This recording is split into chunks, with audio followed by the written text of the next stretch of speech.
But to get there, we must reject the failed approaches of the past and work together to confront some of the greatest threats in history. There is no more serious danger to our planet today than the most powerful and destructive weapons ever devised by man, of which the United States, as you know, has many. Just as I did in my first term, I've made containing these threats a top priority, starting with the nation of Iran. My position is very simple.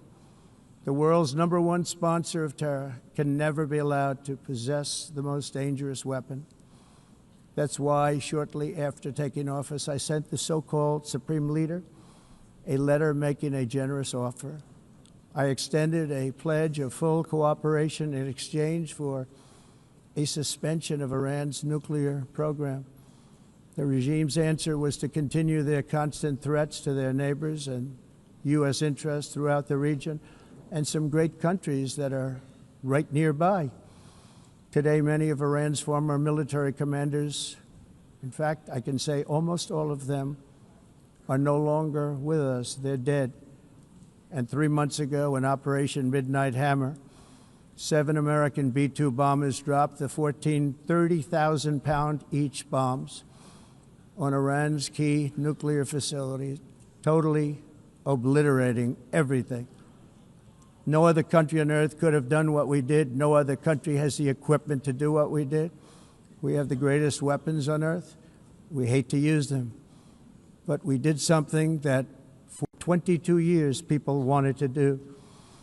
With Iran's nuclear enrichment capacity demolished, I immediately brokered an end to the 12-day war, as it's called, between Israel and Iran, with both sides agreeing to fight no longer. As everyone knows, I have also been deeply engaged in seeking a ceasefire in Gaza. Have to get that done. Have to get it done. Unfortunately, Hamas has repeatedly rejected reasonable offers to make peace. We can't forget October 7th, can we? Now, as if to encourage continued conflict, some of this body is seeking to unilaterally recognize a Palestinian state. The rewards would be too great for Hamas terrorists for their atrocities. This would be a reward for these horrible atrocities, including October 7th, even while they refuse to release the hostages or accept a ceasefire. Instead of giving to Hamas and giving so much, because they've taken so much, they have taken so much. This could have been solved so long ago. But instead of giving in to Hamas's ransom demands, those who want peace should be united with one message: release the hostages now. Just release the hostages now. Thank you.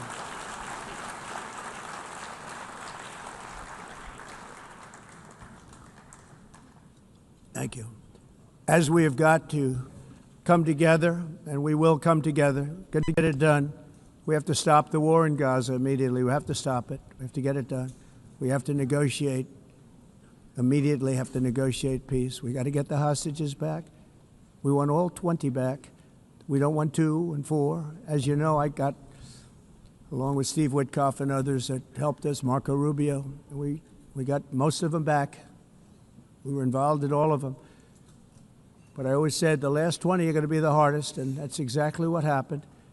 We have to get them back now. We don't want to get back 2, and then another 2, and then 1, and then 3, have this process. No, we want them all back, and we want the actually 38 dead bodies back, too.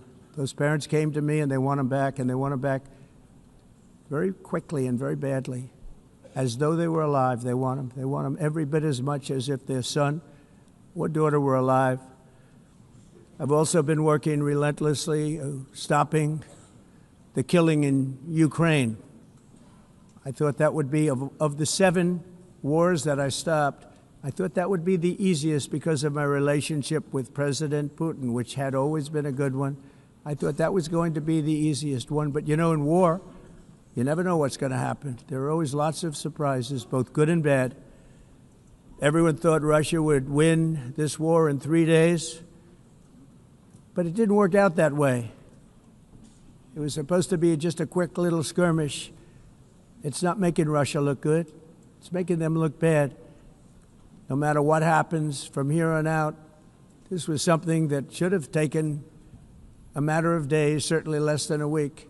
And they've been fighting for 3.5 years and killing anywhere from 5,000 to 7,000 young soldiers, mostly soldiers, on both sides, every single week, from 5,000 to 7,000 dead young people, and some in cities, much smaller numbers, where rockets are shot, where drones are dropped.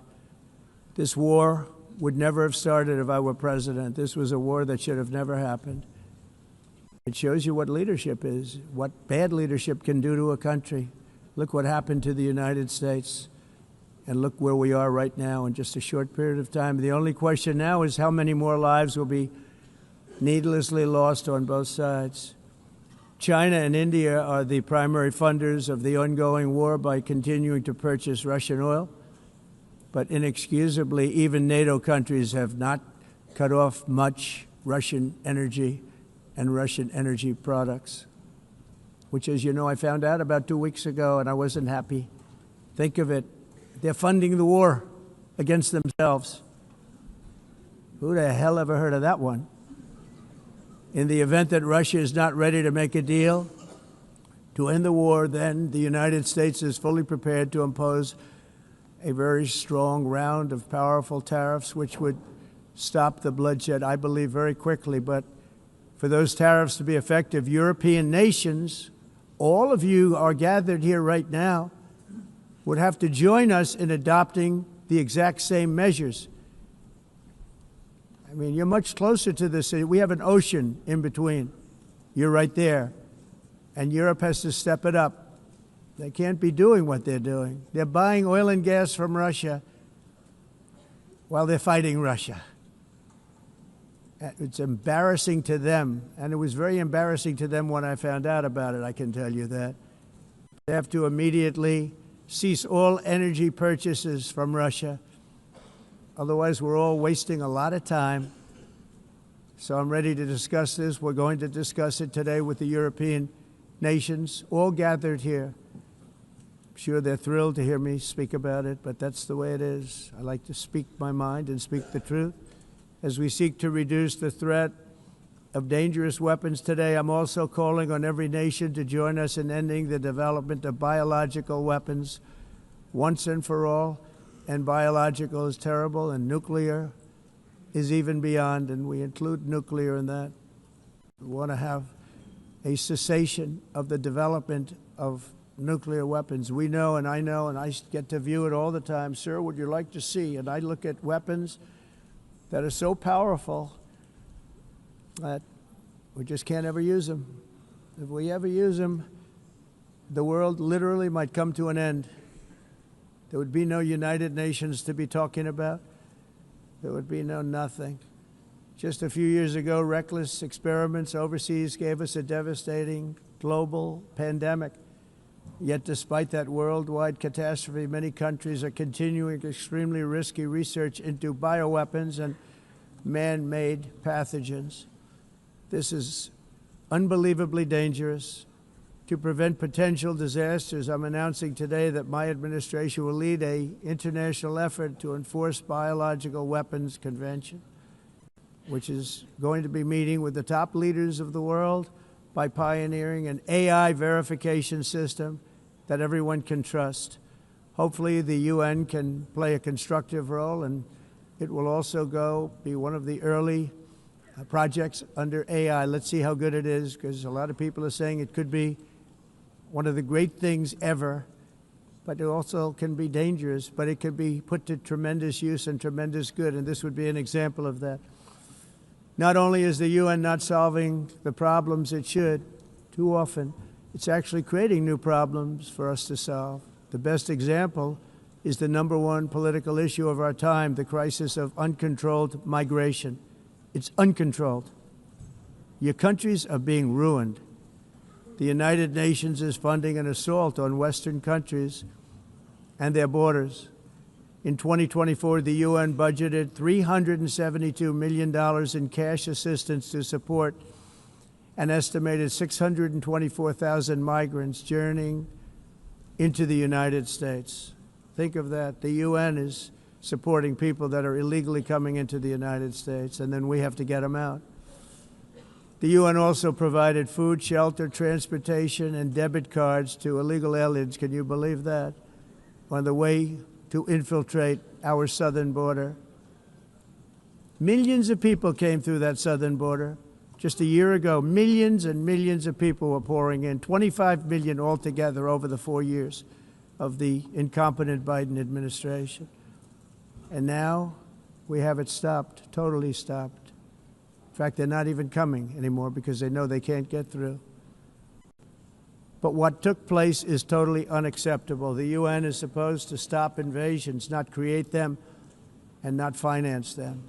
In the United States, we reject the idea that mass numbers of people from foreign lands can be permitted to travel halfway around the world, trample our borders, violate our sovereignty, cause unmitigated crime, and deplete our social safety net. We have reasserted that America belongs to the American people, and I encourage all countries to take their own stand in defense of their citizens as well. You have to do that because I see it. I'm not mentioning names. I see it, and I can call every single one of them out. You're destroying your countries. They're being destroyed. Europe is in serious trouble. They've been invaded by a force of illegal aliens like nobody's ever seen before. Illegal aliens are pouring into Europe. Nobody is ever, and nobody's doing anything to change it, to get them out. It's not sustainable. And because they choose to be politically correct, they're doing just absolutely nothing about it. And I have to say, I look at London, where you have a terrible mayor, terrible, terrible mayor. And it's been so changed, so changed. Now they want to go to Sharia law. But you're in a different country. You can't do that. Both the immigration and their suicidal energy ideas will be the death of Western Europe if something is not done immediately. This cannot be sustained. What makes the world so beautiful is that each country is unique. But to stay this way, every sovereign nation must have the right to control their own borders. You have the right to control your borders, as we do now, and to limit the sheer numbers of migrants entering their countries and paid for by the people of that nation that were there and that built that particular nation at the time. They put their blood, sweat, tears, money into that country, and now they're being ruined. Proud nations must be allowed to protect their communities and prevent their societies from being overwhelmed by people they have never seen before, with different customs, religions, with different everything. Where migrants have violated laws, lodged false asylum claims, or claimed refugee status for illegitimate reasons, they should, in many cases, be immediately sent home. And while we will always have a big heart for places and people that are struggling and truly compassionate, answers will be given. We have to solve the problem, and we have to solve it in their countries, not create new problems in our countries. And we are very helpful to a lot of countries that are just not able to send their people anymore.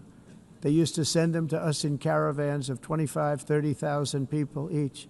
These massive caravans of people pouring into our country, totally unchecked and unvetted. But not anymore. According to the Council of Europe, in 2024, almost 50% of inmates in German prisons were foreign nationals or migrants. In Austria, the number was 53% of the people in prisons were from places that weren't from where they are now. In Greece, the number was 54%, and in Switzerland, beautiful Switzerland, 72% of the people in prisons are from outside of Switzerland. When your prisons are filled with so-called asylum seekers who repaid kindness, and that's what they did, they repaid kindness with crime. It's time to end the failed experiment of open borders. You have to end it now. See, I can tell you. I'm really good at this stuff.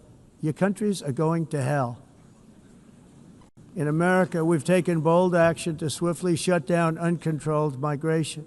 Once we started detaining and deporting everyone who crossed the border and removing illegal aliens from the United States, they simply stopped coming. They're not coming anymore. We're getting a lot of credit, but they're not coming anymore. This was a humanitarian act for all involved, because on the trips up, thousands of people a week were dying. Women were being raped. Nobody's ever seen anything like it. Raped, horribly beaten, raped. On the trip up, the journey up, it was a long walk. It was a long, arduous journey, indeed. And it was also a historic victory against human trafficking throughout the region. What we did was a victory, and we saved so many lives of people that wouldn't make the journey. That journey was loaded up with death. Loaded up with death. Dead bodies all along the roads of jungles to get up. They go through jungles, they go through areas so hot you couldn't breathe. They were dying of suffocation, areas so hot that you couldn't breathe. Dead bodies all over. By them not coming, we're saving tremendous numbers of lives. My people have done a fantastic job in doing what they did, and the American public agrees with it. I mean, I was very proud to see this morning I have the highest poll numbers I've ever had. Part of it is because of what we've done on the border. I guess the other part is what we've done on the economy. Joe Biden's policies empowered murderous gangs, human smugglers, child traffickers, drug cartels, and prisoners from all over the world. The previous administration also lost nearly 300,000 children. Think of that. They lost more than 300,000 children, little children, who were trafficked into the United States on the Biden watch, many of whom have been raped, exploited, and abused, and sold. Sold. Nobody talks about that. The fake news doesn't write about it. With many others, young children who are missing or dead. And we found a lot of these children, and we're sending them back, and we've been sending them back to their parents. They said, nobody knows who they are. They said, where do you come from? And they'll give us a country, and we'll find out, and we'll figure it out, and we'll bring them back to their homes. And the mother and father rush to the door, and their tears in their eyes. They can't believe that they're seeing their son or daughter, their little son or daughter again. We've done almost 30,000 of them so far. Any system that results in the mass trafficking of children is inherently evil. Yet that is exactly what the globalist migration agenda has done, and it's what it's all about. In America, those days, as you know, are over. The Trump administration is working, and we are continuing to work to track down the villains that are causing this problem, and also, as I said, to get back the 30,000 we've already returned. Now I think we're going to have another. We're going to find a lot. You're not going to find all of them. 300, more than 300,000. They're lost or they're dead. They're lost or they're dead because of the animals that did this. To protect our citizens, I've also designated multiple savage drug cartels as far as and you see this, and you see it happening right before your eyes.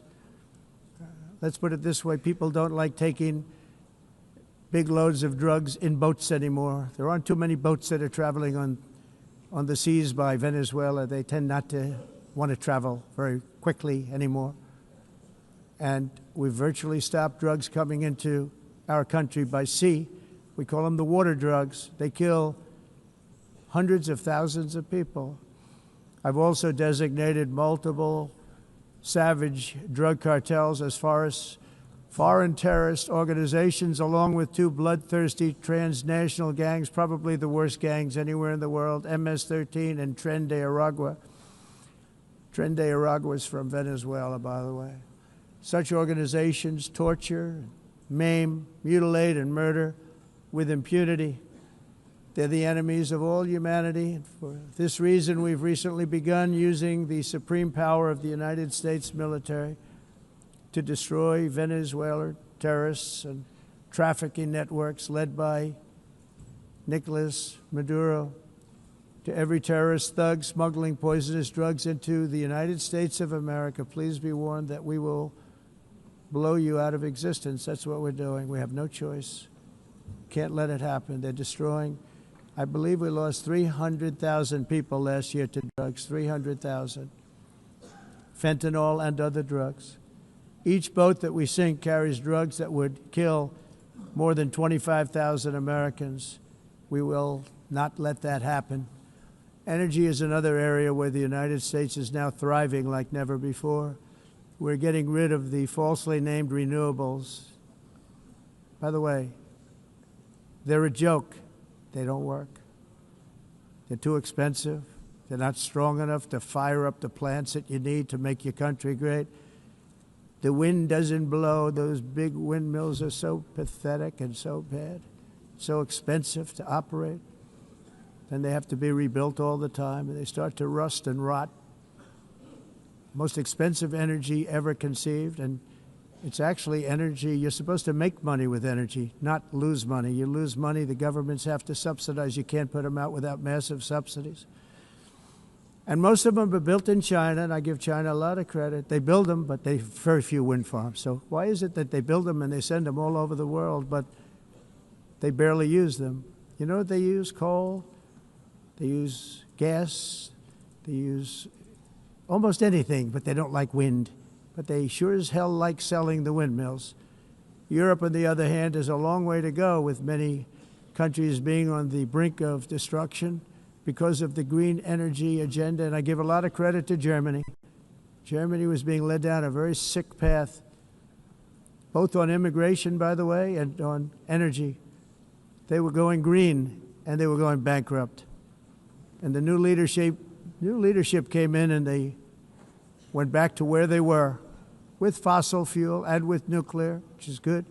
It's now safe, and you can do it properly. But they went back to where they were, and they opened up a lot of different plants, energy-producing plants, and they're doing well. I give Germany a lot of credit for that. They've said this is a disaster, what's happening. They were going all green. All green is all bankrupt. That's what it represents.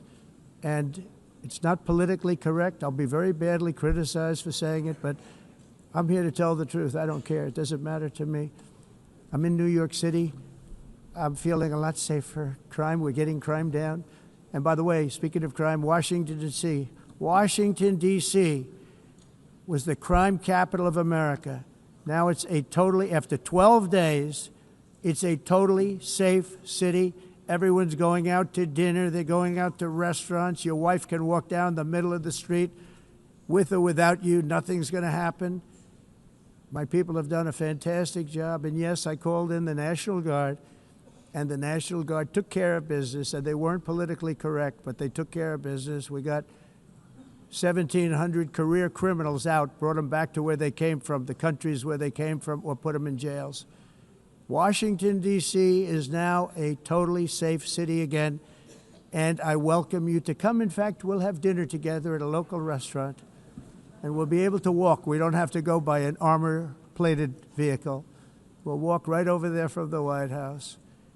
They've given up their powerful edge, a lot of the countries that we're talking about, in oil and gas, such as essentially closing the great North Sea oil. Oh, the North Sea, I know it so well.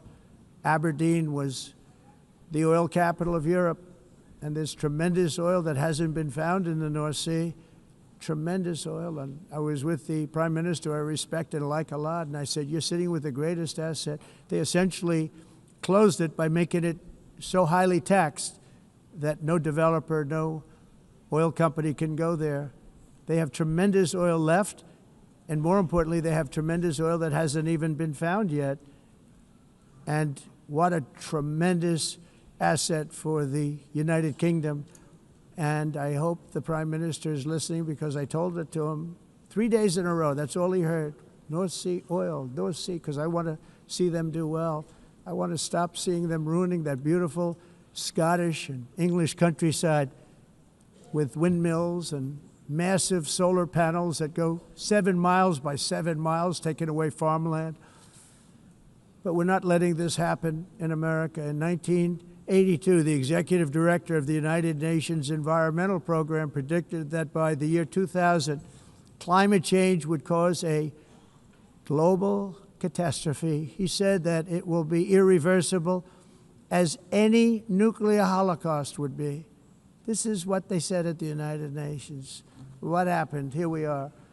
Another UN official stated in 1989 that within a decade, entire nations could be wiped off the map by global warming. Not happening. You know, it used to be global cooling. If you look back years ago in the 1920s and the 1930s, they said, global cooling will kill the world. We have to do something. Then they said global warming will kill the world. But then it started getting cooler, so now they could just call it climate change, because that way they can't miss. It's climate change. Because if it goes higher or lower, whatever the hell happens, there's climate change. It's the greatest con job ever perpetrated on the world, in my opinion. Climate change, no matter what happens, you're involved in that.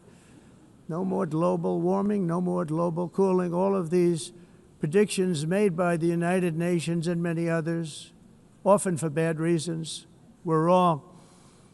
They were made by stupid people that have cost their countries fortunes and given those same countries no chance for success. If you don't get away from this green scam, your country is going to fail. And I'm really good at predicting things, you know. They actually said during the campaign they had a hat, the best-selling hat. Trump was right about everything. And I don't say that in a braggadocious way, but it's true. I've been right about everything. And I'm telling you that if you don't get away from the green energy scam, your country is going to fail. And if you don't stop people that you've never seen before, that you have nothing in common with, your country is going to fail.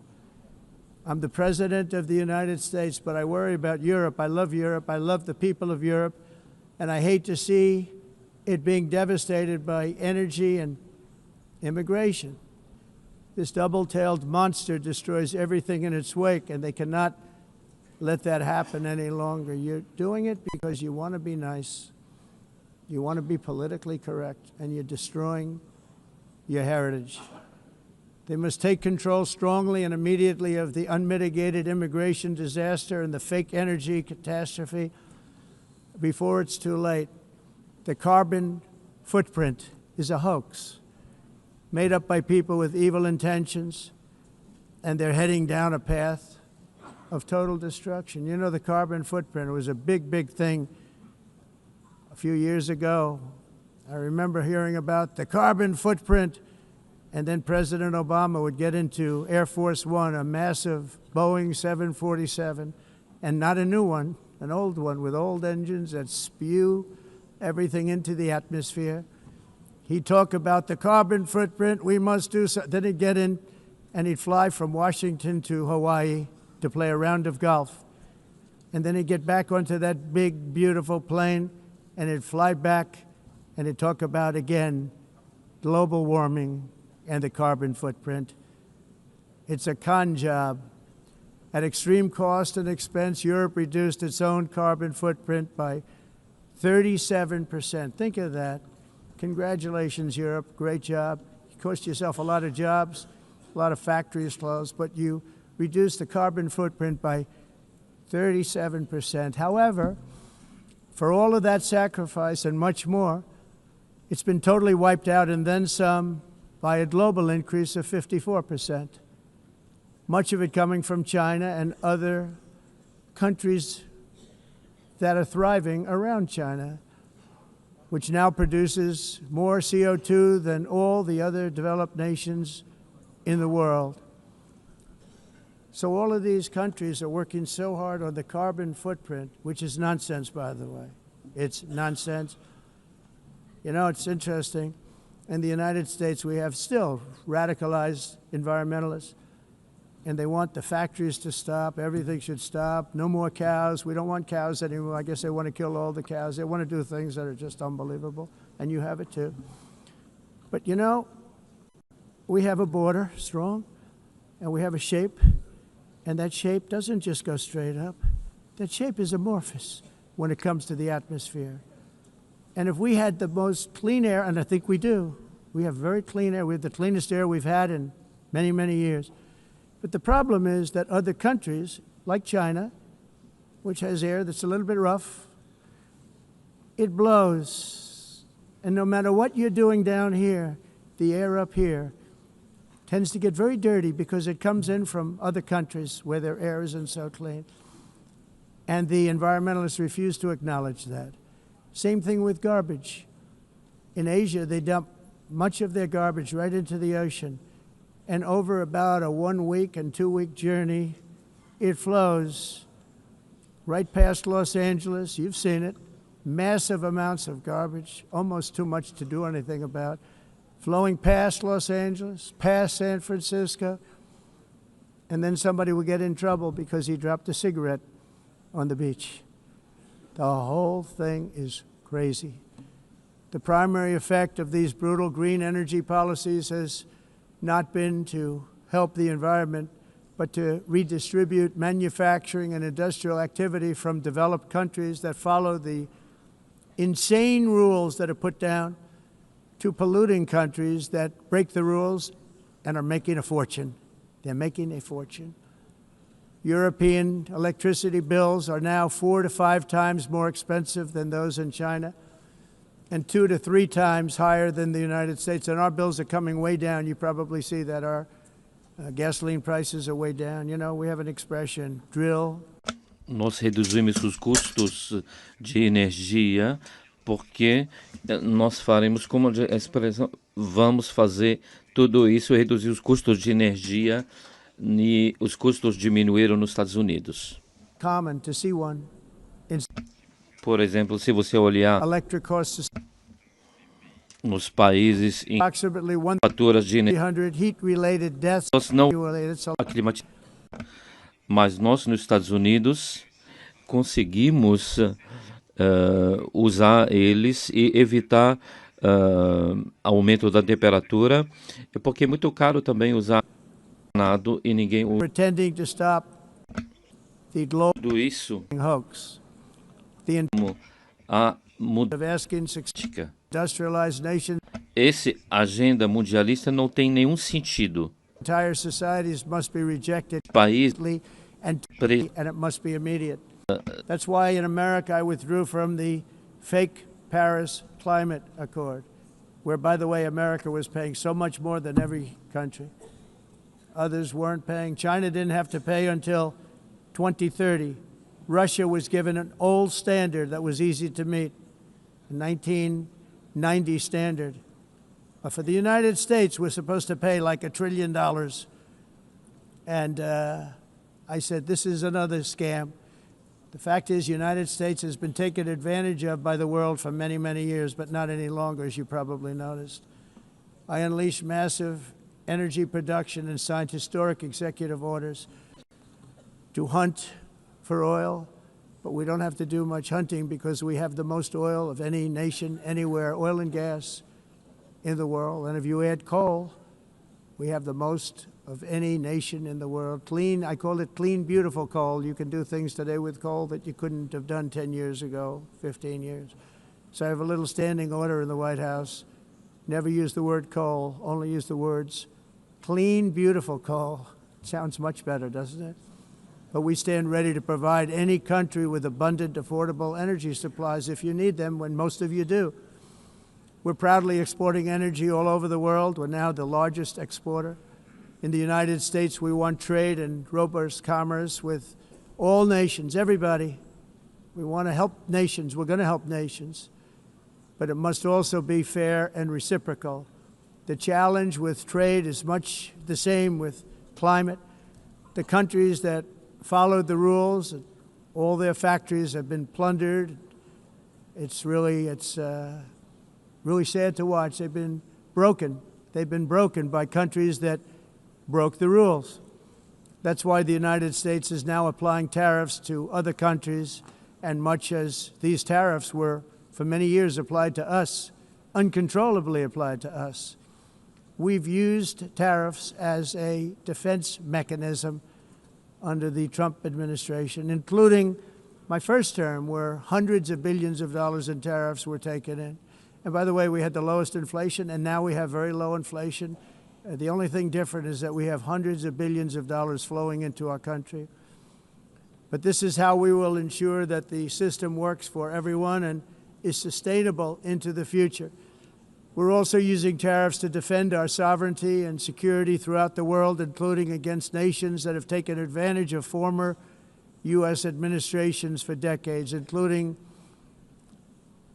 the most corrupt, incompetent administration in history, the sleepy Joe Biden administration. Brazil now faces major tariffs in response to its unprecedented efforts to interfere in the rights and freedoms of our American citizens and others, with censorship, repression, weaponization, judicial corruption, and targeting of political critics in the United States. I have a little problem saying this because I must tell you, I was walking in and the leader of Brazil was walking out. We saw him, and I saw him, he saw me, and we embraced. And then I'm saying, can you believe I'm going to be saying this in just 2 minutes? We actually agreed that we would meet next week. We didn't have much time to talk, like about 20 seconds. They were in retrospect, I'm glad I waited because this thing didn't work out too well. But we did talk, we had a good talk, and we agreed to meet next week, if that's of interest. But he seemed like a very nice man, actually. He liked me, I liked him. But if you, and I only do business with people I like. When I don't like them, I don't like them. But we had, at least for about 39 seconds, we had excellent chemistry. It's a good sign.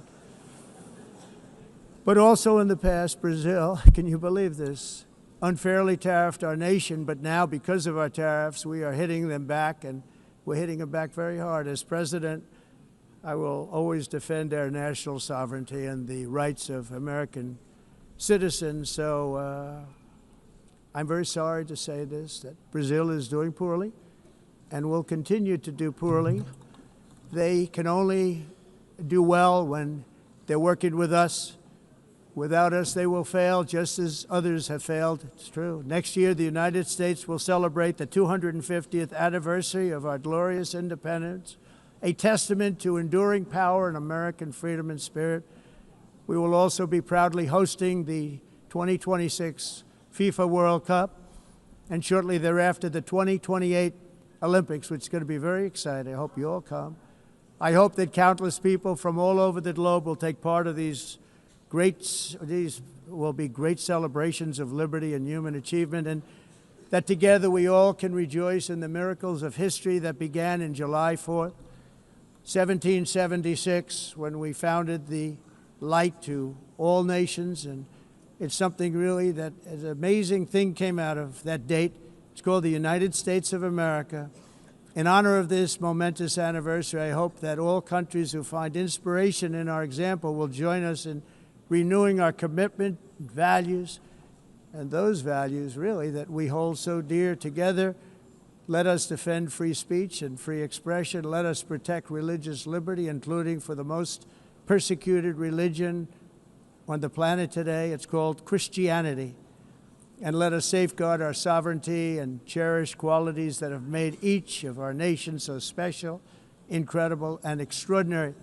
In closing, I just want to repeat that immigration and the high cost of so-called green renewable energy is destroying a large part of the free world and a large part of our planet.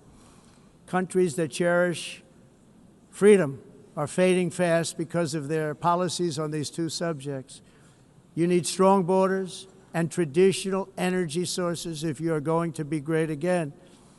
Whether you have come from north or south, east or west, near or far, every leader in this beautiful hall today represents a rich culture, a noble history, and a proud heritage that makes each nation majestic and unique, unlike anything else in human history or any other place on the face of the earth.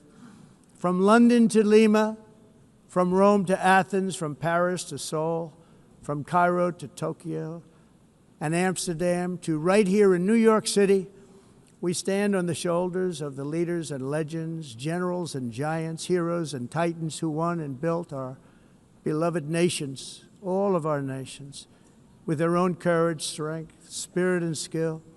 Our ancestors climbed mountains, conquered oceans, crossed deserts, and trekked over wide open plains. They charged into thunderous battles, plunged into grave dangers, and they were soldiers and farmers and workers and warriors and explorers and patriots. They built towns into cities, tribes into kingdoms, ideas into industries, and small islands into mighty empires. You're a part of all of that. They were champions for their people who never gave up and who never, ever gave in. Their values defined our national identities. Their visions forged our magnificent destiny. Everybody in this room is a part of it in your own way. Each of us inherits the deeds and the myths, the triumphs, the legacies of our own heroes and founders who so bravely showed us the way. Our ancestors gave everything for homelands that they defended with pride, with sweat, with blood, with life, and with death. Now the righteous task of protecting the nations that they built belongs to each and every one of us. So together let us uphold our sacred duty to our people and to our citizens. Let us protect their borders, ensure their safety, preserve their cultures, treasure, and traditions, and fight, fight, fight for their precious dreams and their cherished freedoms. And in friendship and really a beautiful vision, let us all work together to build a bright, beautiful planet, a planet that we all share, a planet of peace and a world that is richer, better, and more beautiful than ever before. That can happen. It will happen. It will happen, and I hope it can happen and start right now, right at this moment. We'll turn it around. We're going to make our countries better, safer, more beautiful. We're going to take care of our people. Thank you very much. It's been an honor. God bless the nations of the world. Thank you very much. Bye.